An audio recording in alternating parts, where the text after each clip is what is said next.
Hello and welcome you all to अपनी jobs academy. अपनी jobs academy का ये प्लेटफॉर्म जम्मू कश्मीर और लद्दाख के तमाम गवर्नमेंट जॉब एस्पायरेंट्स के लिए है, जहां हम रोज डेली जो है कुछ सीरीज लाते हैं, चाहे हम मॉडर्न हिस्ट्री की सीरीज की बात करें या फिर अलग अलग सब्जेक्ट्स जो है वो अलग अलग टीचर्स आपको पढ़ा रहे हैं। यूजफुल कंटेंट जो है वो आपको प्रोवाइड किया जा रहा है आपके एग्जाम से रिलेटेड। ठीक है, तो जैसे मैं आपको पढ़ा रही हूँ मॉडर्न हिस्ट्री, तो मॉडर्न हिस्ट्री में भी हमारा कौन सा चैप्टर चल रहा है? हमारा चैप्टर चल रहा है expansion and consolidation of British in India. ठीक है, उसमें मैंने आपको बताया था कि हमारी क्या स्ट्रैटेजी जो है वो रहेगी इस चैप्टर को कवर करने की। ठीक है, मैं आपको बता दूं कि हम क्या कर रहे हैं, हम गवर्नर जनरल्स पढ़ रहे हैं। गवर्नर जनरल्स के साथ जो भी एसोसिएटेड स्टेट होगी हम उसको भी साइड बाय साइड कवर करेंगे, क्योंकि अगर हमें पूरी इंफॉर्मेशन होगी तो अगर उससे रिलेटेड कभी कोई क्वेश्चन जो है एग्जाम में आ जाता है तो आप उसको इजीली अटेम्प्ट कर सकते हैं। ठीक है, इंपॉर्टेंट चीजें हमें कवर करनी है।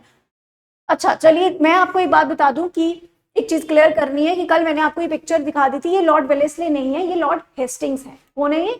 Lord Hastings. तो मुझसे गलती से मैंने बता दिया कि ये वेलेस्ले है। और अगर हम बात करें, जो मैंने आपको बताया था ये है लॉर्ड वेलेस्ली। ठीक है, वो लॉर्ड हेस्टिंग्स हैं और ये क्या है? ये है लॉर्ड वेलेस्ले, जिन्होंने सब्सिडरी अलायंस जो है वो वाला सिस्टम स्टार्ट किया था। ठीक है, सब्सिडरी अलायंस अगर आपसे क्वेश्चन में आ सकता है, एसएससी जेके एसएसबी के एग्जाम्स में पूछा जाता है कि सब्सिडरी अलायंस जो है वो किसने स्टार्ट किया, तो वो स्टार्ट किया था लॉर्ड वेलेस्ले ने। ठीक है, और लॉर्ड वेलेस्ले जो थे उन्होंने सब्सिडरी अलायंस में क्या क्या कहा था? सब्सिडरी अलायंस में यही शर्तें थी कि किसी भी स्टेट को जो साइन करेगी अलायंस को, उन्हें क्या करना है, किसी के साथ भी फॉरेन रिलेशंस नहीं बनाने हैं जब तक अंग्रेज ना चाहें। दूसरा पॉइंट क्या था कि आप जो ईस्ट इंडिया कंपनी है यानी जो ब्रिटिशर्स हैं वो एक आदमी जो है वो कहाँ भेजेंगे? सिग्नेटरी स्टेट में। जो भी स्टेट साइन करेंगी उस एग्रीमेंट को, वहां पर एक आदमी जो है वो उसको डिप्लॉय किया जाएगा, ताकि नेपोलियन, क्योंकि खतरा किसका है? इसने लॉर्ड वेलेस्ले ने ख्वाब देखा है, इसे लग रहा है कि नेपोलियन जो है वो फ्रांस का रूलर बन चुका है और उसे लग रहा है कि फ्रांस से आकर वो हमें हराने के लिए वो इंडिया तक जो है वो एंट्री करेगा, इंडिया पर कॉन्क्वेस्ट करेगा। So that's why in order to protect himself and his company he decided to take the step of subsidiary alliance system. ठीक है, क्योंकि इसको पता है कि थोड़ी देर में ये क्या नहीं कर सकता, ये सभी को दोस्त भी नहीं बना सकता, सभी स्टेट्स को इंडिया की, तो इसने ये वाला सिस्टम जो है वो बड़ी चालाकी से स्टार्ट किया। ठीक है, तीसरा पॉइंट क्या था कि सिस्टम के अंदर इसने एक आदमी जो है वो भेजेंगे और वो भी सिग्नेटरी स्टेट्स में रहेगा, यानी जो स्टेट साइन करेंगे इस एग्रीमेंट को वहां पर रहेगा। और वो क्या करेगा? वो एज एडवाइजर का काम करेगा, यानी किंग को अगर किसी भी क्रूशियल मैटर्स में, किसी भी इंपॉर्टेंट चीजों में अगर कुछ एडवाइस चाहिए तो वो एडवाइस कौन प्रोवाइड करेगा? ईस्ट इंडिया कंपनी का एक एजेंट। ठीक है, तो ये था सब्सिडरी अलायंस। जो ये लॉर्ड वेलेस्ले जो है ये बड़ी चालाकी से ये सिस्टम जो है वो चलाता है। और इससे होता क्या है? बिना एक पैसा खर्चे लॉर्ड वेलेस्ले ने क्या किया? पॉलिटिकल डोमिनेशन, पॉलिटिकल एक्सपेंशन जो है वो पूरे इंडिया पर कर दिया। लेकिन कुछ काम जो है मैंने बताया था कि ये नहीं कर सका था। फॉर इंस्टेंस, पहले टीपू जो है वो मना कर देता है साइन करने से क्या? Subsidiary alliance. ठीक है, तो फिर क्या किया जाता है? टीपू के साथ वॉर की जाती है, फोर्थ एंग्लो मैसूर वॉर होती है, उसके बाद उसे मार दिया जाता है। ठीक है, सो अगर हम बात करें कि क्या चैलेंज जो था वो इसके सामने रह गया था, चैलेंज ये था कि जो मराठास थे, राजपूत थे, वो नहीं मान रहे थे, वो इसके इस सिस्टम में जो है कुछ चैलेंज बन के उभर रहे थे। ठीक है, तो फिर ये क्या होता है कि ये चला जाता है, ये हट जाएगा, तो बाद में आएगा लॉर्ड हेस्टिंग। कौन आएगा बाद में? Lord Hasting. तो लॉर्ड हेस्टिंग वो काम करेगा जो इन्होंने छोड़े थे, यानी मराठास को एलिमिनेट करेगा, एज वेल एज जो ईस्ट इंडिया कंपनी और नेपाल के बीच में बॉर्डर का इशू था वो उनके खिलाफ, नेपाल के खिलाफ जो एक वॉर रेज करेगा, एज वेल एज अगर थर्ड जो हम बात करें राजपूत की, तो राजपूत के साथ अलायंस कर लेगा। ठीक है, यारी दोस्ती कर लेगा। तो इट मीन कि इन्होंने कितने चालाकी से, कितने तरीके से सबको एलिमिनेट भी किया, किसी के साथ फ्रेंडशिप कर ली और बाकी सबको सब्सिडरी अलायंस के थ्रू एनेक्स्ट कर लिया और अपना पॉलिटिकल एक्सपेंशन जो है वो स्टार्ट हो चुका है इनका। ठीक है, तो चलिए चलते हैं। आज हम फिर क्या पढ़ने वाले हैं? अभी तक मैंने जो ये स्टोरी सुनाई है, क्या इस स्टोरी सुनने के लिए? नहीं, ये आपको रिकैप था कल के लेक्चर का। इनकेस अगर कोई बच्चा जो है वो अच्छे से नहीं पढ़ पाया कल का लेक्चर, तो मैंने आपको शॉर्ट में सारी चीजें बता दी कि हमने कल में क्या क्या चीजें पढ़ी थी। ठीक है, तो आज हम पढ़ने वाले हैं राइज ऑफ द मराठास। क्या पढ़ेंगे? राइज ऑफ मराठास, ठीक है। मराठास जो है उनका राइज कैसे होता है ये हमें जानना है, थोड़ा बहुत जानेंगे। छत्रपति शिवाजी का नाम आपने सुना होगा, ठीक है। अब मराठास का मैंने बताया कि मराठास पढ़ना क्यों जरूरी है, क्योंकि उसमें क्या होता है, मराठा जो है वो इनके लिए एक चैलेंज उभर के आ रहे थे और लॉर्ड हेस्टिंग जब आएगा तो वो इनको एलिमिनेट करेगा, तो वो चीजें हम पढ़ेंगे। मराठा की स्टेट के बारे में पढ़ लेते हैं। तो लेट्स राइट शिवाजी, पहले कौन है, शिवाजी, ठीक है।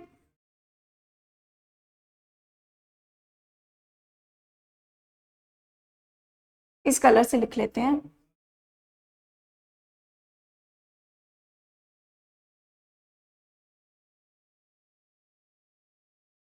शिवाजी, ठीक है।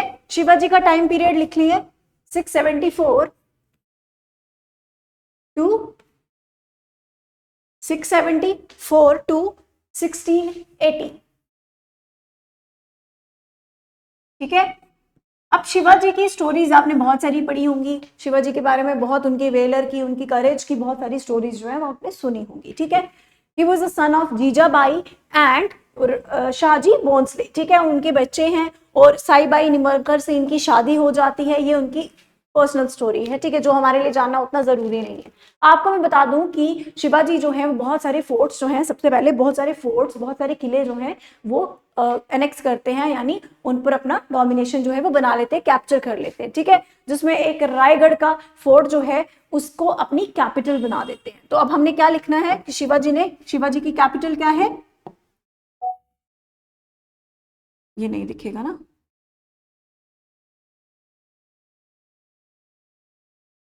राइज ऑफ मराठास,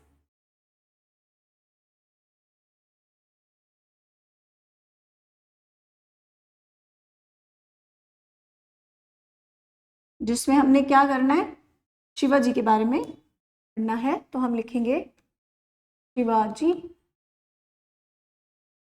ये भी नहीं दिख रहा है, चलिए शिवाजी, ठीक है।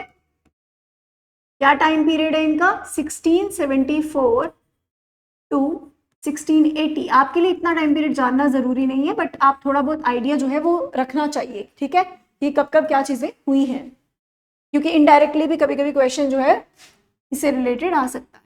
अच्छा, अब हम लिखेंगे कौन सा फोर्ट है, रायगढ़। रायगढ़ को ही अपनी कैपिटल बना देते हैं, क्या बनाते हैं, अपनी कैपिटल बनाते हैं, ठीक है। रायगढ़ जो है वो इनकी कैपिटल बन गई है। उसके बाद इनके साथ, इनकी जो है वो मुगलों के साथ काफी लड़ाइयां भी होती हैं, ठीक है, मुगलों के साथ लड़ाइयां होती हैं। और इनके टाइम पीरियड पर कौन होगा, देखो 1674 टू 80, तो इस टाइम पर कौन होगा, औरंगजेब होगा। कौन होगा, मुगल एम्परर औरंगजेब होगा, ठीक है। तो हम बात करें औरंगजेब के टाइम पीरियड की। उसके बाद अगर बात करें तो 1657 में इनका क्लैश होता है मुगल्स के साथ, क्लैश्ड विद मुगल्स, मुगल्स के साथ इनका क्लैश देखने को मिलता है, ठीक है। उसके बाद अगर हम आगे बात करें तो 1657 के बाद 1665 में treaty of Purandar, treaty of Purandar, अगर आपसे ये पूछ लिया जाए पेपर में ट्रीटी ऑफ पुरंदर जो है वो कब साइन होती है, तो आपको पता होना चाहिए, और किसके साथ साइन होती है, यानी कौन कौन जो है वो इसमें शामिल है इस ट्रीटी में, तो ये भी आपको पता होना चाहिए, विद राजा ऑफ अंबर। और इसको किसने भेजा है, औरंगजेब ने, किसने, औरंगजेब, ठीक है। यानी इनकी वॉर्स होती है, इनकी लड़ाइयां होती हैं अंग्रेजों, इनकी मराठास की किसके साथ, शिवाजी की किसके साथ लड़ाइयां हो रही है, मुगल एम्पर, जो मुगल एम्पायर है उनके साथ हो रही है। और उन्होंने किसको भेजा, औरंगजेब ने किसको भेजा, राजा ऑफ अंबर को जो है वो यहाँ भेजा है, ताकि वो शिवाजी को कैप्चर करके मेरे गद्दी पर, यानी मेरी जो एम्पायर है, मेरी जो सल्तनत है वहां पर लेकर आए। कौन बोलता है, औरंगजेब बोलता है, किसको, राजा ऑफ अंबर को। तो राजा ऑफ अंबर और ये शिवाजी जो है वो एक ट्रीटी साइन करते हैं 1665 में, जिसको हम ट्रीटी ऑफ पुरंदर कहते हैं। और इसके बाद क्या होता है, शिवाजी को ले लिया जाता है, शिवाजी चले जाते हैं, शिवाजी वेंट टू वो खुद चले जाते हैं जहांगीर की कोर्ट में, औरंगजेब की कोर्ट में।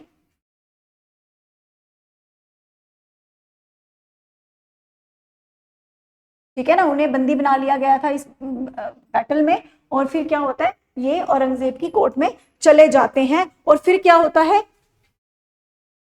अब देखो ये चले तो गए, लेकिन ये हार मानने वालों में से नहीं थे। औरंगजेब इन्हें कुछ महीने के लिए वहां पर रखता है, कैप्चर करके रखता है। उसके बाद जो है ये जब वापस छूट के आ जाते हैं तो फिर ये क्या करेंगे, फिर ये दोबारा से बैटल करेंगे मुगलों के साथ। और साथ में क्या करेंगे, रिकैप्चर करेंगे अपने सारे फोर्ट जो इन्होंने हारे थे उस टाइम पर। Recapture all forts. ठीक है, इनके जो भी किले मुगलों ने ले लिए थे उनको क्या करेंगे, उनको वापस जो है वो लेने की पूरी पूरी कोशिश करेंगे। रिकैप्चर जो है 1670 में कर देंगे। ठीक है, उसके बाद 1674 में रायगढ़ फोर्ट में ही इनको कोरोनेट किया जाता है। कोरोनेटेड बाय, कोरोनेटेड समझते हो, मतलब इनका उसको क्या बोलते हैं, तिलक वगैरह लगाते हैं, जो कोरोनेशन सेरेमनी होती है। ठीक है, कि उसको राजा बना दिया गया है फिलहाल वो। ठीक है, कोरोनेटेड बाय लिखेंगे, क्या नाम है, श्री गंगा भट्ट। श्री गंगा भट्ट। और ये श्री गंगा भट्ट कौन है, ये स्कॉलर हैं, स्कॉलर ऑफ वाराणसी। ठीक है, बनारस के एक स्कॉलर थे, उन्होंने इनका राज्याभिषेक किया।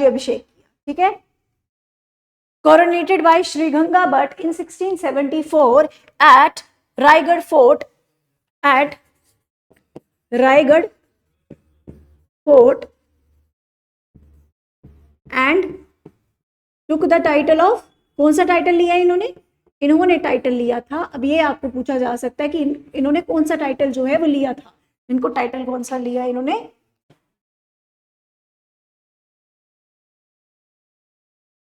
हिंदव धर्म धारक। क्या है टाइटल का नाम, हिंदव धर्म धारक, हिंदव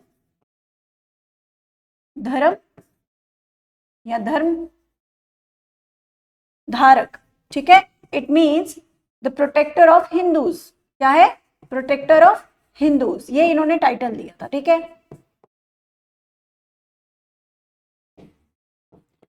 ये किसने टाइटल लिया है, शिवाजी।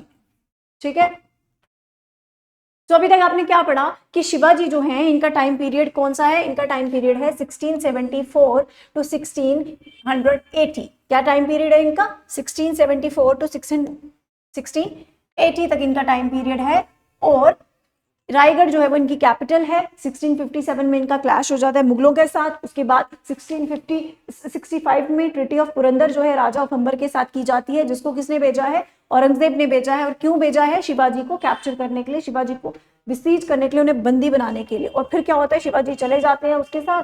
1670 में दोबारा जब वापस छूट के आते हैं तो 1670 में दोबारा से बैटल करते हैं और अपने सारे फोर्ट जो भी उन्होंने लिए थे मुगलों ने, उन्हें रिकैप्चर कर लेते हैं। उसके बाद 1674 में इनका कोरोनेशन जो है श्री गंगा भट्ट और स्कॉलर ऑफ वाराणसी के द्वारा जो है वो रायगढ़ फोर्ट में, कहां पर होता है, रायगढ़ फोर्ट में होता है। और ये कौन सा टाइटल लेते हैं, हिंदव धर्म धारक, प्रोटेक्टर ऑफ हिंदूज। ठीक है, उसके बाद हम बात करेंगे मिनिस्ट्री ऑफ शिवाजी की। क्या बात करेंगे, ministry of Shivaji.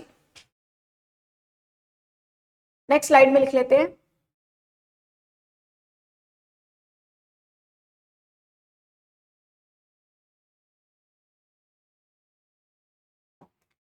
Ministry of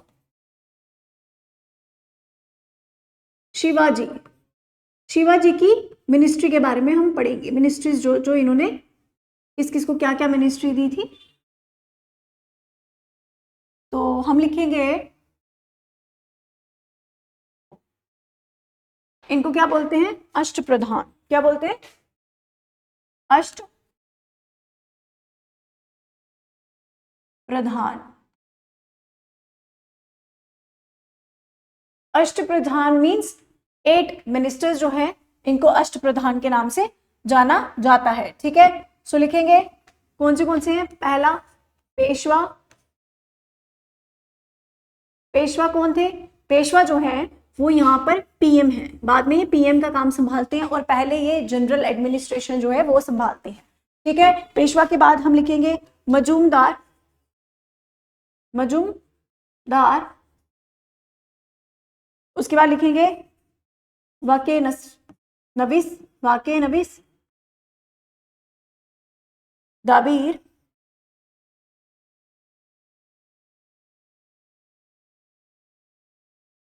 सुरनावीस, पंडित राव,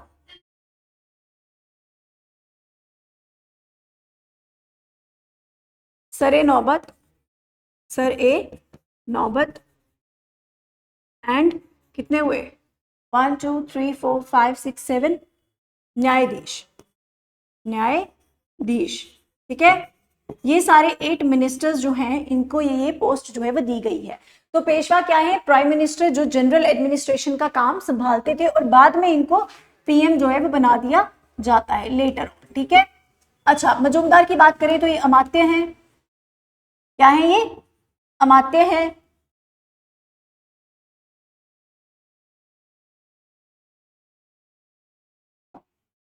अमात्य, ठीक है। उसके बाद अमात्य जो है कौन सा काम संभालते हैं? रेवेन्यू और फाइनेंस का। कौन सा? रेवेन्यू एंड, यानी पैसे से जुड़ा हुआ काम कौन करेगा? मजूमदार। ठीक है, ये आपको याद रखना है। ठीक है, बात करें वके नवीस की तो वके नवीस क्या करेंगे? ये होम मिनिस्टर है, मंत्री, हिंदी में इनको मंत्री बोलेंगे, और ये क्या है? एक होम मिनिस्टर। जिस तरह से आज है ना होम मिनिस्टर, कौन है होम मिनिस्टर? कमेंट में बताइए जो भी ये लेक्चर देख रहा है। Who is the home minister of India? Home minister किसके पास है? ठीक है, सो ये होम मिनिस्टर इनके पास है, यानी ये होम मिनिस्टर है। और वके नवीस। उसके बाद बात करें दबीर की तो दबीर जो है वो सुमंत है, फॉरेन मिनिस्टर है। सुमंत फॉरेन मिनिस्टर हैं। आज कौन है फॉरेन मिनिस्टर ऑफ इंडिया? कौन है? एस जयशंकर। ठीक है, सुरनवीस की बात करें तो ये क्या है? ये सचिव हैं। क्या है? मिनिस्टर ऑफ शॉर्ट में लिखा है रॉयल करेस्पॉन्डेंस। ठीक है, रॉयल करेस्पॉन्डेंस।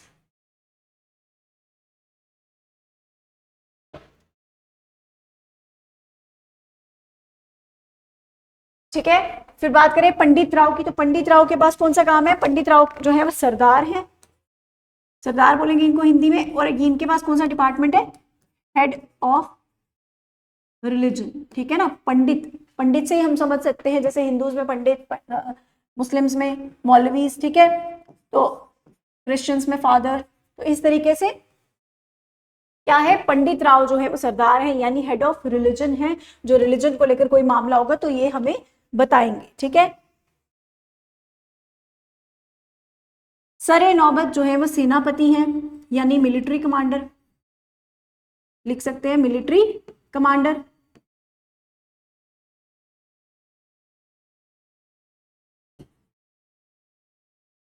और लास्ट में हमारे पास क्या है?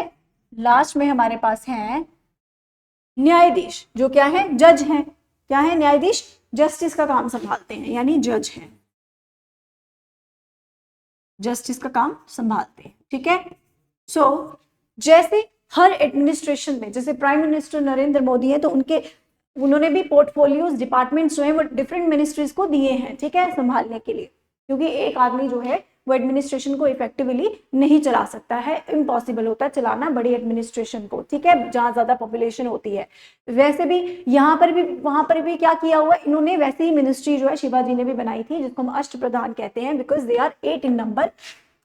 1 2 3 4 5 6 7 और 8, यानी 8 जो हैं ये मिनिस्टर्स थे, जिनमें पेशवा जो है वो प्राइम मिनिस्टर हैं। बात करें मजूमदार की तो वो अमात्य हैं। क्या है? अमात्य। आपको हिंदी में ना भी याद है, इंग्लिश में याद रखना है, मजूमदार रेवेन्यू फाइनेंस का काम संभालते थे। फिर उसके बाद वकीनवीस थे, वो क्या करते थे, वो होम मिनिस्टर थे। बात करें दबीर की तो वो फॉरेन मिनिस्टर थे। सुरनवीस जो है वो मिनिस्टर ऑफ रॉयल कॉरेस्पॉन्डेंस, जो भी शाही घराने के कामकाज जो थे उसको रिप्रेजेंट करने वाले। पंडित राव जो थे वो सरदार, हेड ऑफ रिलीजन, जो भी रिलीजन के रिगार्डिंग, जो भी धर्म के रिगार्डिंग होगा वो पंडित राव संभालते थे। सरे नौबत मिलिट्री कमांडर हैं, ठीक है, सेनापति हैं। और न्यायाधीश जो हैं वो जज हैं, वो जस्टिस प्रोवाइड करने का काम करते हैं। तो इस वजह से इनकी एडमिनिस्ट्रेशन जो थी वो बहुत ज्यादा इफेक्टिव और एफिशिएंट वे में काम कर रही थी, ठीक है। नेक्स्ट चलते हैं, लिखेंगे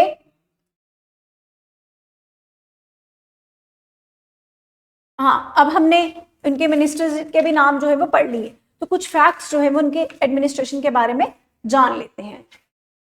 सम फैक्ट्स, ठीक है। ये ना कुछ खास ज्यादा इसमें है नहीं है, इसमें थोड़ा लर्न करने वाला ही आपको, तो हम इसलिए लिख रहे हैं, ठीक है। मराठी जो है, मराठी इनकी कोर्ट लैंग्वेज होती है। कौन सी? Court language. और साइड पे कौन है, मैंने बताया था आपको, मुगल, मुगल भी है ना इस टाइम पर, मुगल्स भी हैं, जिसमें औरंगजेब जो है वो इनको कैप्चर करने के लिए क्या भेजता है, राजा ऑफ अंबर को भेजता है, ठीक है। तो अब क्या है, औरंगजेब उधर है तो इट मीन्स मुगल एम्पायर है। मुगल एम्पायर की कोर्ट लैंग्वेज की बात करें तो क्या थी, मैंने आपको जब इंग्लिश जो है ब्रिटिश जो है वो इंडिया में आते हैं तो मैंने बताया था कि थॉमस ऑल्डवर्थ जो है वो 1613 में जहांगीर की कोर्ट में गया था। तो मैंने आपको बताया था उस टाइम पर कि क्या उनकी कोर्ट लैंग्वेज होती है, वो पर्शियन में बात करता है ना, तो जहांगीर जो है वो बड़ा इंप्रेस हो जाता है। तो पर्शियन जो है वो उनकी कोर्ट लैंग्वेज थी। मींस मुगल एम्पायर्स की जो है, मुगल एम्पायर की जो कोर्ट लैंग्वेज थी वो पर्शियन थी। और जब बात करें इनकी शिवाजी की यानी मराठा एम्पायर की, तो मराठी जो है उनकी कोर्ट लैंग्वेज थी। एज वेल एज अगर हम बात करें तो दो तरह के टैक्स जो हैं, दो तरह के टैक्स, टू टाइप्स के यहाँ लिए जाते थे, ठीक है। वो कौन से टाइप थे? एक था चौथ, टैक्स का नाम है चौथ, CHAUTH, चौथ। और दूसरा है सरदेशमुखी, सरदेशमुखी, ठीक है। ये क्या है मैं आपको बताऊंगी। चौथ जो है ये टैक्स उन पे लगाया जाता था जिन पे फॉर इंस्टेंस शिवाजी ने किसी पर अटैक किया, ठीक है। उस स्टेट को अटैक कर दिया लेकिन उस स्टेट को डिस्ट्रॉय नहीं किया उन्होंने। जैसे यूजुअली क्या होता है कि रूलर्स जो है वो क्या करते थे, एम्परर्स जो थे वो क्या करते थे कि कोई भी सिटी को जीतते थे, कोई स्टेट को जीतते थे, तो वहां पर अपना जो है उसको एनेक्स कर लेते थे और खुद वहां पे रूल करना शुरू हो जाते थे, या फिर उसको पूरा डिस्ट्रॉय कर देते थे, यही होता था। लेकिन ये क्या करेंगे, चौथ जो है ये एक ऐसा टैक्स है, चौथ मीन्स 1/4, ठीक है। ये एक ऐसा टैक्स है जो उन पर लगाया जाता था जो स्टेट्स को शिवाजी या फिर जो बाकी रूलर्स हैं वो हरा देते थे मराठास के। और जब उन्हें हरा दिया तो उन्हें डिस्ट्रॉय नहीं किया, ठीक है, उस जगह को डिस्ट्रॉय नहीं किया, वहां के रूलर को रूलर ही रहने दिया, वहीं पे उसी राजा को बिठा दिया दोबारा से उसी स्टेट पर। लेकिन उससे क्या मांगा, उससे 25% जो है वो टैक्स मांगा। कितना? 25% टैक्स मांग लिया। समझ आई? 25% tax on states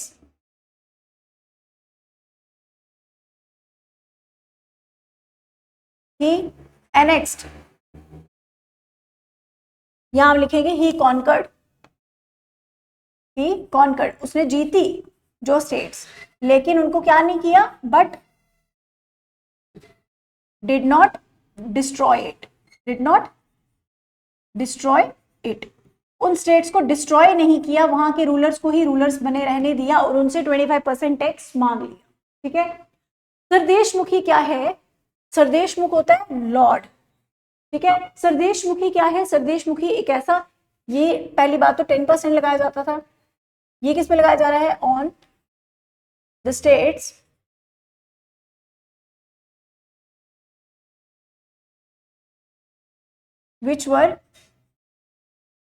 which were their own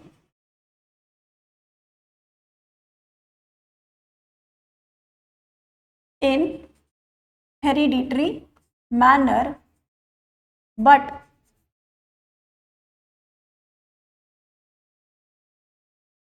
then under the control of Mughals या मुगल एम्पायर, मुगल एम्परर्स, ठीक है, अंडर दी मुगल्स। समझे? 10% टैक्स उन पर लगाया है जो लैंड्स इनकी हैं, जो जमीनें, जो सिटीज, जो स्टेट्स जो हैं वो किसके अंडर आ रही हैं, वो इनके मराठास के अंडर आ रही हैं। मराठास की हेरिडिटरी लैंड्स हैं, लेकिन वो भी किसके कब्जे में है, वो मुगल्स के अंडर है अभी, तो उन पर 10% टैक्स जो है वो लगा दिया जाता था, ठीक है। Chauth refers to 25% tax on the states he conquered but didn't destroy. Sardeshmukhi refers to the 10% tax on the state which were their own in hereditary manner, से उनकी अपनी है, but then under the control of Mughals। State या फिर land लिख सकते हो, ठीक है, लैंड्स लिख दो, ठीक है। यहाँ टैक्स भी आएगा ना, 10% टैक्स। आई होप आपको इस साथ साथ जो है वो समझ आ रहा होगा, ठीक है। सो और कुछ फैक्ट्स जो है वो जानने की कोशिश करते हैं, तो जिसमें मैं आपको बता दूं कि सोल्जर्स जो हैं, सोल्जर्स, किसकी बात करें हम, सोल्जर्स की, सोल्जर्स को ये कैश में पे करते थे, पेड इन कैश। अब आप सोचोगे कि सोल्जर्स को कैश में पे करते थे तो बाकी सब क्या करते थे। देखो मेथड जो होता था ना पे करने का, वो बहुत सारे होते हैं, ठीक है। जैसे सबसे पहले हमें बार्टर सिस्टम देखने को मिलता है एंशिएंट हिस्ट्री में, ठीक है। अब यहाँ पर क्या होता है ना कि कभी कभी कुछ रूलर्स जो है वो सोल्जर्स को जागीर दे देते थे, जमीनें दे देते थे, उस फॉर्म में उनको पे करते थे, उनके काम के लिए उनको पे किया जाता था, ठीक है। और ये क्या करते हैं मराठास वाले, अगर इनके एडमिनिस्ट्रेशन को हम पढ़ें डीपली, तो ये अपने सोल्जर्स को कैश में पे जो है, सैलरी जो है कैश में देते थे, ठीक है। इसके बाद इन्होंने रियोतवारी सिस्टम जो है, शिवाजी की एडमिनिस्ट्रेशन में रियोतवारी सिस्टम जो है वो भी था उनकी स्टेट में, ठीक है। किसकी, मराठास की स्टेट में रियोतवारी सिस्टम जो है वो देखने को मिलता है। What do you mean by ryotwari? हमने पढ़ा था परमानेंट सेटलमेंट ऑफ कॉर्नवालिस, पढ़ी थी ना 1793 में। तो उसमें क्या था देखिए, एक तरफ है रूलर, यहां लिखती हूं मैं, यहां पर है ईस्ट इंडिया कंपनी, फिर रूलर जो भी उस स्टेट का रूलर है। ईस्ट इंडिया कंपनी के नीचे कौन है, रूलर, उसके नीचे कौन है, जमींदार, ठीक है। उसके नीचे कौन है, जमींदार के नीचे कौन होता है, जमींदार के नीचे होंगे पेजेंट्स यानी फार्मर्स, पेजेंट्स या फिर फार्मर्स।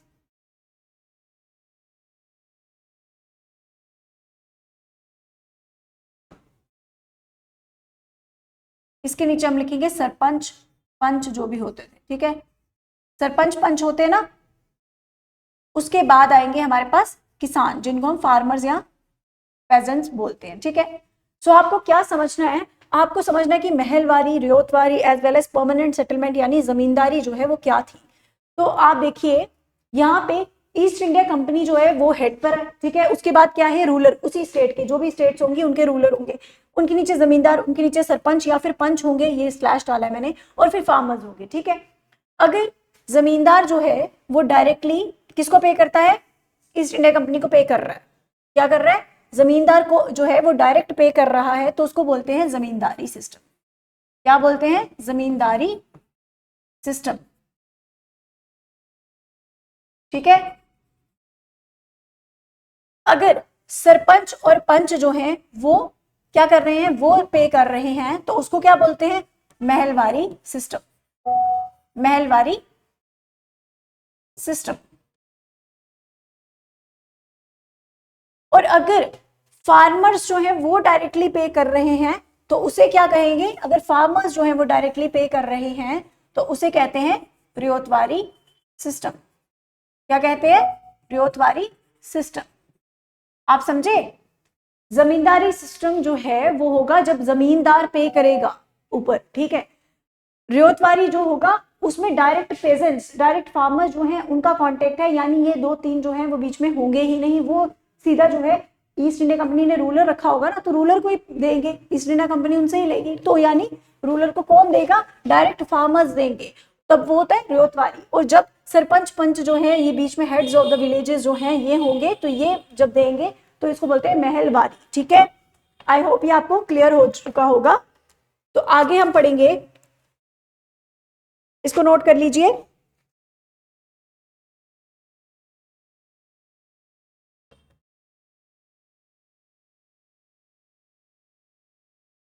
नेक्स्ट हम पढ़ेंगे, ठीक है ना, आपने ये चीज समझी ना कि रियोतवारी महलवाड़ी ये है क्या, ठीक है, जिसमें मैंने आपको बताया आपको ना ये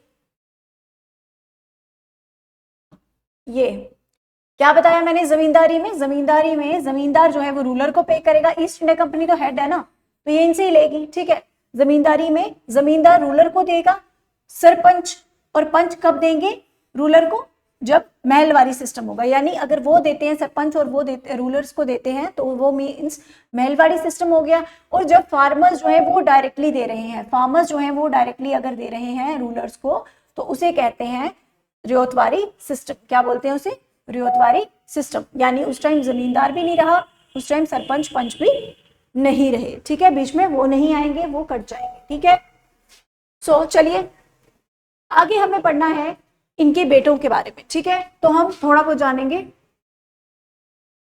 लिखेंगे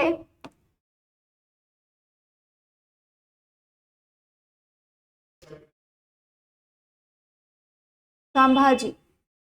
कौन, संभाजी, शिवाजी के बेटे हैं संभाजी। ठीक है, इनके बारे में थोड़ा सा जानेंगे कि संभाजी जो है उनके टाइम पर क्या होता है, ये एक और पोस्ट जो है वो निकालेंगे एडमिनिस्ट्रेशन में। इनके पिताजी ने कितनी निकाली थी, 8, जिसको अष्टप्रधान बोलते थे, जिसमें वके नवीस, सुरनवीस, इसमें हेड ऑफ द रिलीजन, काफी सारे मिलिट्री कमांडर्स जो है वो हमें देखने को मिले, एज वेल एज पेशवा मिला। जो सबसे ज्यादा इंपॉर्टेंट है वो क्या है, पेशवा जो है वो बड़े इंपॉर्टेंट है, क्योंकि वो आगे काम आएंगे, पढ़ना है। ठीक है, तो ये क्या करते हैं, ये एक और पोस्ट निकाल देंगे। उस पोस्ट का क्या नाम है, प्रतिनिधि। क्या नाम है उस पोस्ट का, प्रतिनिधि। What do you mean bye प्रतिनिधि, प्रतिनिधि मींस रिप्रेजेंटेटिव। ठीक है, ये प्रतिनिधि की पोस्ट जो है वो निकालते हैं। तो इट मींस अब अष्टप्रधान कितने हो गए, अब 9 हो गए ना। अब अष्टप्रधान कहाँ रहे, अष्ट मींस 8, अब ये 9 हो गए, 9 मिनिस्टर्स। ठीक है, उसके बाद क्या होता है कि जो संभाजी हैं इन्होंने क्या किया था ना, इन्होंने एक गलती कर दी। औरंगजेब के, औरंगजेब्स रेबल्स हम लिखेंगे, औरंगजेब के जो दुश्मन हैं, जो विद्रोही थे, जो औरंगजेब के खिलाफ थे, उनको संभाजी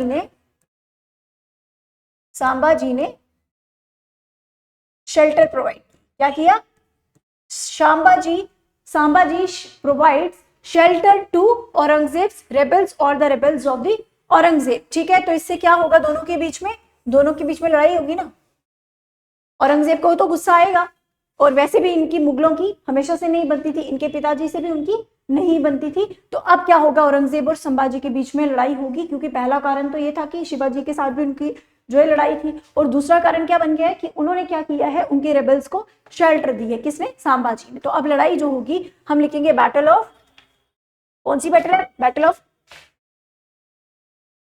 संगमेश्वर, बैटल ऑफ संगमेश्वर 1689, संगमेश्वर 1689। अब इस बैटल में क्या होता है कि जो संभाजी है ना, संभाजी को हरा दिया जाता है। ठीक है, बैटल ऑफ संगमेश्वर में संभाजी को हरा दिया जाता है, और बाद में उन्हें मार भी दिया जाता है मुगल्स के एक एजेंट के द्वारा, यानी मुगल सेनापति के द्वारा जो है वो इन्हें मार दिया गया। ठीक है, हम लिखेंगे संभाजी वॉज किल्ड इस बैटल में। ठीक है, और किसने मारा, बाय मुगल सेनापति। ठीक है, सेनापति। अब इनको मार दिया गया और इनके बेटे हैं साहू जी। साहू जी को कैप्चर कर देता है कौन, मुगल्स। ठीक है, आपको स्टोरी समझ आ रही है? पहले शिवाजी थे, तो शिवाजी के बारे में हमने थोड़े पर्सनल फैक्ट्स जाने कि जो शिवाजी है उनकी कैपिटल कहाँ पे है, रायगढ़ में है, उन्होंने काफी सारा फोर्ट जीते, उनकी लड़ाई हुई अंग्रेजों औरंगजेब से, ठीक है, तो ये सब हमने जाना। उसके बाद उनकी कोरोनेशन होती है, ठीक है, और उन्होंने अष्टप्रधान जो है वो 8 मिनिस्टर्स जो है उनकी एडमिनिस्ट्रेशन बड़ी इफेक्टिवली बनाई थी। उसके बाद उनके बेटे आते हैं सांबाजी, तो सांबाजी जो है वो एक और पोस्ट, प्रतिनिधि की पोस्ट जो है वो निकालते हैं। एज वेल एज सांबाजी की लड़ाई हो जाती है औरंगजेब से। क्यों होती है लड़ाई? क्योंकि एक तो कारण थे कि उनके पिताजी के साथ भी उनकी लड़ाई थी, और दूसरा कारण क्या था कि इन्होंने औरंगजेब के जो विद्रोही थे, रेबल्स थे जो उसके खिलाफ थे, उनको शेल्टर दिया, ठीक है। तो बैटल ऑफ संगमेश्वर जो है वो होती है 1689 में, जिसमें सांबाजी को मार दिया जाता है, साहू जी को कैप्चर करके मुगल एम्पायर में ले लिया जाता है। अब मुगल कोर्ट में इनको ले लिया जाएगा साहू जी को, तो बाद में साहू जी को रिलीज भी किया जाएगा, और रिलीज कौन करेगा? बहादुर वन। बहादुर वन कौन है? Muazzam, who was the eldest son of Aurangzeb. ये मैंने आपको लेटर मुगल्स में बताया था कि बहादुर वन जो है, जब औरंगजेब की 1707 में डेथ हो जाएगी, तो उसके बाद बहादुर वन जो है वो थ्रोन पे आएगा, और वो क्या करेगा? वो किसको रिलीज कर देगा? वो रिलीज कर देगा, रिलीज्ड साहू जी, ठीक है। ये बाद में होगा, पर इससे पहले हम जानते हैं कि फिर क्या होता है। होता क्या है कि इन्होंने जब साहू जी वहां चले जाएंगे, तो उसके बाद क्या होगा? अब आपको एक चीज याद रखनी है, state of Satara, seat of Satara, ठीक है, not state, seat of Satara, और यहां पे है सीट ऑफ कोल्हापुर। कौन सी? कोल्हापुर। आपको ये याद रखना है कि सीट ऑफ सतारा में कौन कौन था? तो पहले शिवाजी थे, मतलब इस गद्दी पे, सितारा की गद्दी जो है, सतारा की गद्दी, सतारा कहाँ पर है? वही मराठास का है एम्पायर, तो यहीं पर सतारा में शिवाजी जो होते हैं, उसके बाद उनके बेटे होंगे सांबाजी, जिनके बारे में हमने पढ़ लिया, सांबाजी। उनके बाद कौन होंगे? साहू जी, ठीक है। अब साहू जी को ये कैप्चर करके ले गए हैं कौन? मुगल्स, उनको ले गए, तो यहाँ पे क्या हो जाएगा? यहाँ पे एक पॉलिटिकल वैक्यूम जो है वो क्रिएट हो जाएगा, एक खाली स्पेस जो है गद्दी पर आ जाएगी।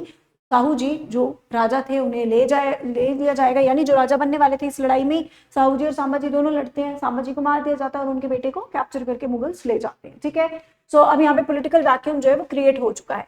दूसरी तरफ इनके ही एक चाचा जी हैं राजा, जिनका नाम है राजा राम, ठीक है।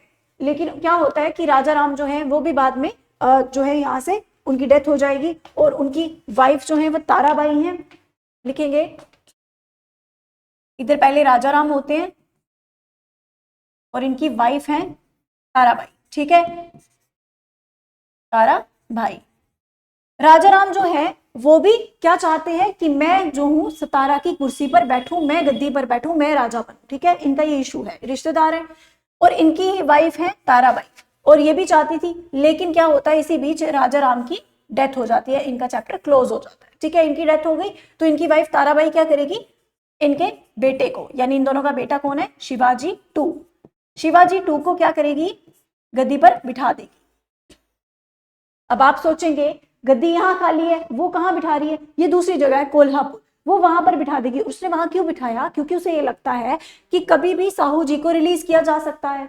साहू जी जब वापस आएगा तो वो तो अपनी गद्दी देखेगा ना, और फिर किसके? मेरे और उसके बेटे, मेरे और उनके बीच में लड़ाई हो जाएगी, मेरे बेटे और उनके बीच में लड़ाई हो जाएगी। तो इस लड़ाई को रोकने के लिए उसने क्या किया कि उसने अलग से गद्दी जो है यहाँ कोल्हापुर में एक सीट जो है वो बना दी कि हाँ, यहाँ से हम जो है वो अपनी एम्पायर जो है वो स्टार्ट कर रहे हैं। इट मीन्स कि आपको समझना क्या है? आपको समझना है कि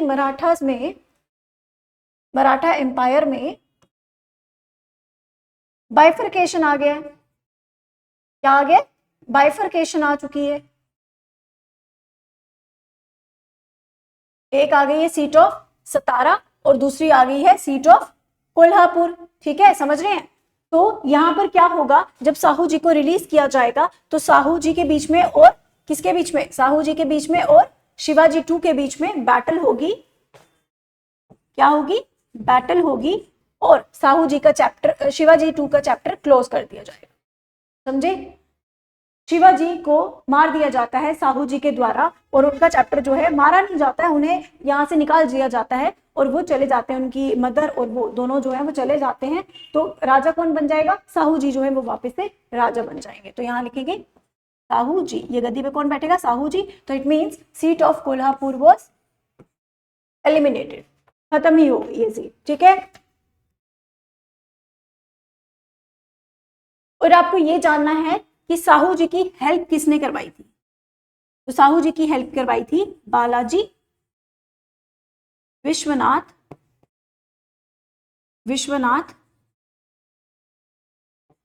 कौन करवाता है इनकी हेल्प, इनकी हेल्प करवाई जाती है बालाजी विश्वनाथ के द्वारा, ठीक है। और बालाजी विश्वनाथ जो है, अब आपको क्या समझना है, देखो इनकी हेल्प किसने की, शिवाजी 2 को हराने में बालाजी विश्वनाथ इनका साथ देते हैं। और जब ये गद्दी पर बैठेगा साहू जी, तो ये तो बहुत खुश होगा ना कि मेरा साथ इसने दिया, तो ये क्या करेगा, इसको बाद में क्या बना दिया जाएगा, पेशवा। क्या बना दिया जाएगा, 6 साल के बाद इनको पेशवा जो है, पहले तो इनको कुछ गिफ्ट्स वगैरह मिलेंगे, ठीक है, कि उन्होंने मेरी हेल्प की है, और बाद में इसको क्या बना देंगे, पेशवा। अब आप सोचेंगे ये है कौन है, कहाँ से एंट्री हुई है इसकी, तो ये कमांडर था इनका साहू जी का, तो ये मराठास का एक कमांडर है जिसको बाद में खुश होकर साहू जी जो है पेशवा बना देते हैं। और इस तरीके से आगे क्या होगा, पेशवाशिप का रूल शुरू हो जाएगा, ठीक है, जिसमें आपने पढ़ा है बाजीराव मस्तानी वाले, ठीक है। तो वो सब हम कल के लेक्चर में पढ़ेंगे, ठीक है। तो आपको समझ आ रही है, आपको क्या याद रखना है, आपको बिल्कुल छोटे छोटे फैक्ट जो है वो याद नहीं रखने हैं, आपको एक थोड़ा होलसम जो है इसका समरी जो है वो पता होनी चाहिए, इन केस कि अगर आपसे क्वेश्चन जो है वो पूछा जाता है, ट्रीटी ऑफ पुरंदर पूछी जाएगी, या आपको पूछ सकते हैं शिवाजी की एडमिनिस्ट्रेशन में कितने मिनिस्टर्स थे, ठीक है, या फिर उनका रोल भी पूछ सकते हैं अगर बहुत ही ज्यादा डिटेल में पूछ लिया, या फिर हो सकता है कि सांबा जी और साहू जी के बीच में जो साहू जी के टाइम पर जो ये seat of Satara and Kolhapur बनती है, ये बाइफर्केशन कैसे होती है, ठीक है, थोड़ा बहुत जो है वो आपको आइडिया इसका जो है वो रखना है, ज्यादा याद करने की जरूरत नहीं है। या फिर ये पूछ सकते हैं कि जब मराठास का रूल था, शिवाजी का रूल था, तो उस टाइम मुगल एम्परर कौन था, तो वो आपको क्योंकि टाइम पीरियड जो है वो पता होना चाहिए हल्का सा कि 1600 कुछ है, तो इट मीन्स वहां पर 1605 के बाद तो अकबर के बाद कौन आता है, अकबर की डेथ के बाद, और सॉरी शाहजहां की डेथ के बाद कौन आता है, औरंगजेब आता है, ठीक है। तो इस तरीके से आपको थोड़ा समरी जो है उसकी याद रखनी है, थोड़ा डिटेल में नहीं जाना है, बेसिक अंडरस्टैंडिंग जो है वो रखनी है, ठीक है। तो आगे कल मराठास का थोड़ा हम कंटिन्यू करेंगे, जल्दी खत्म करके आगे के दो गवर्नर जनरल्स हैं उनको कवर करेंगे, और फिर हम आपके मोस्ट फेवरेट चैप्टर पर पहुंचेंगे, द रिवोल्ट ऑफ 1857, जिसका मुझे लगता है कि बहुत बच्चों को इंतजार होगा, क्योंकि ये बहुत ज्यादा डिटेलिंग हिस्ट्री उनको लगती है, ठीक है। सो तब तक के लिए थैंक यू सो मच।